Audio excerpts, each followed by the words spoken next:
Syanifa dengan NIM B1B1222053. Saya dari kelompok 6 dengan mata kuliah Perencanaan Pembangunan. Jadi pada kali ini saya akan menjelaskan atau menceritakan pengalaman atau memori saya ketika saya melaksanakan tugas turun lapangan, di mana pada saat itu saya dan teman-teman saya atau rekan-rekan saya itu meneliti di Desa Solo. Sebelumnya saya ucapkan terima kasih banyak kepada Bapak Alfa Beriansyah selaku dosen pengampu dari mata kuliah Perencanaan Pembangunan karena telah memberikan kami kesempatan untuk mendapatkan pengalaman dengan tugas ini. Nah, jadi sebelum itu saya akan menjelaskan Desa Solo itu terletak di mana sih? Nah, Desa Solo itu merupakan desa yang terletak di Kecamatan Kumpe Ulu, Kabupaten Muaro Jambi di Provinsi Jambi. Desa Solo itu awalnya merupakan pemekaran dari Desa Solo Sakean pada tanggal 17 Maret sekitar tahun 1982 kalau nggak salah. Nah, jadi awal mulanya itu mereka itu menjadi satu, kemudian pada tahun tersebut mereka dipecah menjadi dua desa. Yang pertama itu di Desa Solo dan juga Desa Sakean. Nah, perjalanan dari Desa Solo perjalanan dari kami kemarin dari Mendalo menuju Desa Solo itu kurang lebih 1 jam lebih karena kami santai membawa kendaraannya dan kami pun mengendarai motor pada saat itu. Perjalanannya pun cukup menyenangkan karena banyak pengalaman yang kami dapatkan dari tugas ini gitu. Kami pada saat itu mendatangi Desa Solo dan mewawancarai sekretaris desa dikarenakan pada saat itu Bapak Kepala Desanya sedang tidak bisa menghadiri sesi wawancara kami karena ada kegiatan, sehingga diwakilkan oleh sekretaris desanya yang pada saat itu pun kami melaksanakan wawancara tersebut di rumah beliau karena beliau yang memanggil kami langsung ke rumahnya untuk wawancara. Nah, kami pun datang ke rumah beliau.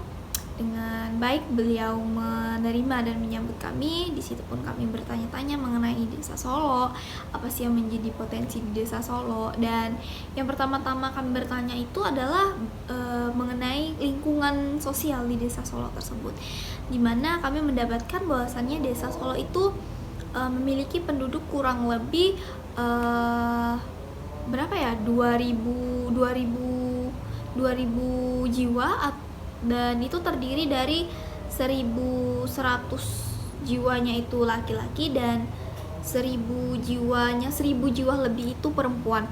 Nah, dengan banyak jumlah kakak itu sekitar 633 kakak kepala keluarga. Nah, jadi di Desa Solo itu sepanjang sungai itu dipadati penduduk. Sepanjang sungai Desa Solo itu dipadati penduduk dan itu merupakan penduduk lama gitu. Sebenarnya kekurangan dan kelebihan dari Desa Solo ini banyak sih, karena Desa Solo sendiri itu kalau dilihat dari potensinya, dia cukup memiliki potensi yang banyak untuk menjadi sebuah desa yang maju, dikarenakan lingkungannya yang masih asri, kemudian kondisi sosial lingkungan masyarakatnya yang masih tergolong sangat lokal, kental sekali sebagai masyarakat desa gitu. Desa Solo ini sebenarnya desa yang terletak bukan di ujung, melainkan masih di lingkungan kota, tetapi kehidupan sosialnya itu masih terasa sekali bahwasannya kita merasa berada di desa gitu. Dikarenakan masyarakatnya tadi yang sangat ramah, kemudian mereka terbuka, mereka humble, mereka menerima kami dengan sangat baik, dan juga lingkungannya pun masih tergolong segar karena banyak ditanami tumbuhan-tumbuhan. Nah, untuk kondisi penduduk di situ sih mereka bekerja rata-rata banyak yang menjadi petani, kemudian ada juga yang menjadi pekerja kantoran, kemudian ada juga yang menjadi PNS, tapi notabene dari mereka itu kebanyakan sebagai petani dan juga pedagang gitu. Kalau untuk pendidikan di Desa Solo ini masih tergolong cukup rendah tingkat pendidikannya, dikarenakan masih sedikit sekali terdapat masyarakat yang mengenyam pendidikan jenjang atas atau S1, karena kebanyakan mereka itu banyak yang putus sekolah, dimana angka putus sekolah itu mencapai kurang lebih 21%, dan yang untuk tamatan SMA itu hanya sekitar 5%. Kemudian yang untuk lulusan SD itu sangat banyak sih ya, kurang lebih sekitar 18%. Dan untuk lulusan SMP itu kurang lebih 6% ke atas gitu. Jadi untuk tingkat pendidikannya masih tergolong cukup rendah di desa Solo ini.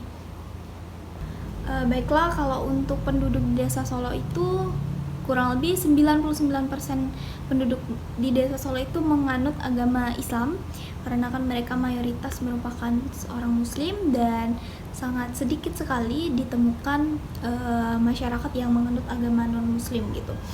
Dan untuk kondisi lingkungan di sekitar desa Solo itu, desa Solo masih banyak sekali ditanami oleh pohon-pepohonan, di mana desa Solo juga masih banyak terdapat perkebunan, dan juga perkebunannya itu pun beraneka ragam, mulai dari perkebunan karet, kemudian perkebunan sayur-sayuran, kemudian ada juga perkebunan sawit beberapa, dan rata-rata itu perkebunan milik penduduk di desa Solo. Nah, kalau untuk pemerintahan di desa Solo itu cukup baik, dan mereka juga pemerintahan yang konsisten menjalankan sistem pemerintahan di desanya, dikarenakan kegiatan-kegiatan di desa Solo itu berjalan dengan lancar, mulai dari kegiatan masyarakat, kegiatan pemerintahan, maupun kegiatan di luarnya. Dan juga kalau untuk kekurangan di desa Solo itu mungkin dari segi infrastruktur, mulai dari jalan, akses untuk masuk ke desa Solo itu sedikit melalui hambatan, karena kan memang jalannya yang kurang stabil dan kurang memadai untuk mengakses desa tersebut gitu.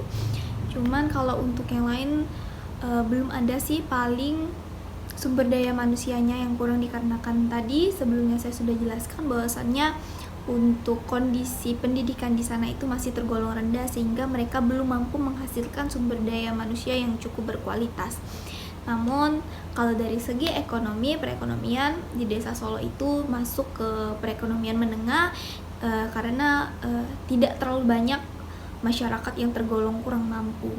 Meskipun mereka itu bukan lulusan dari sekolah dengan strata yang tinggi, tetapi mereka memiliki aset, yaitu tadi berupa kebun yang bisa mereka menghasilkan, dan penghasilannya pun cukup besar untuk kehidupan mereka sehari-hari. Untuk kondisi selanjutnya ya yang saya jelaskan tadi, untuk kondisi jalan untuk pertama masuk ke desa Solo itu sebenarnya cukup bagus, karena jalannya merupakan jalan cor. Tapi jalan untuk mengakses desa Solo ke dalamnya itu tadi yang memang kurang bagus, karena kan jalan masih berupa tanah, kemudian bebatuan, tanah merah, dan juga ketika hujan pun tanah jalan itu menjadi sangat becek dan sulit sekali diakses. Apalagi pengguna motor dan orang baru yang mungkin belum pernah masuk ke desa tersebut itu akan mengalami kesulitan karena merasa tidak pernah menemukan hal yang seperti ini gitu. Tapi perjalanan di sana itu cukup menyenangkan, karena masyarakatnya juga yang humble. Ketika saya bersama teman-teman saya masuk ke dalam desa tersebut, mereka menyambut kami dengan sangat baik, mereka sangat ramah, mereka murah tersenyum, dan kegiatan mereka di sana pun cukup menarik, dikarenakan banyak sekali anak-anak yang bermain, kemudian menemani orang tuanya berladang di kebun mereka, yang seperti itu. Kalau untuk kekurangan lainnya, mungkin desa Solo itu kekurangan karena dana anggaran yang mungkin belum stabil, dan mungkin itu bukan terjadi di desa Solo saja, melainkan desa-desa lain juga mengalami hal yang serupa, dikarenakan memang keterbatasan dana dari pemerintah. Kalau untuk yang lainnya lagi, desa Solo itu masih banyak sekali tempat-tempat yang menarik yang bisa dijadikan sebagai desa yang berbeda mungkin dari desa-desa lain, karena kan di sana saya menemukan banyak sekali tempat yang bisa dijadikan space untuk ciri khas dari desa tersebut gitu. Mulai dari saya menemukan hutan tembesu, di mana hutan tersebut merupakan hutan tempat orang biasanya berkemah, dan hutan itu cukup bagus, cuman memang keterbatasan dari sumber daya manusia tadi sehingga membuat hutan tersebut kurang terurus dan terbengkalai gitu.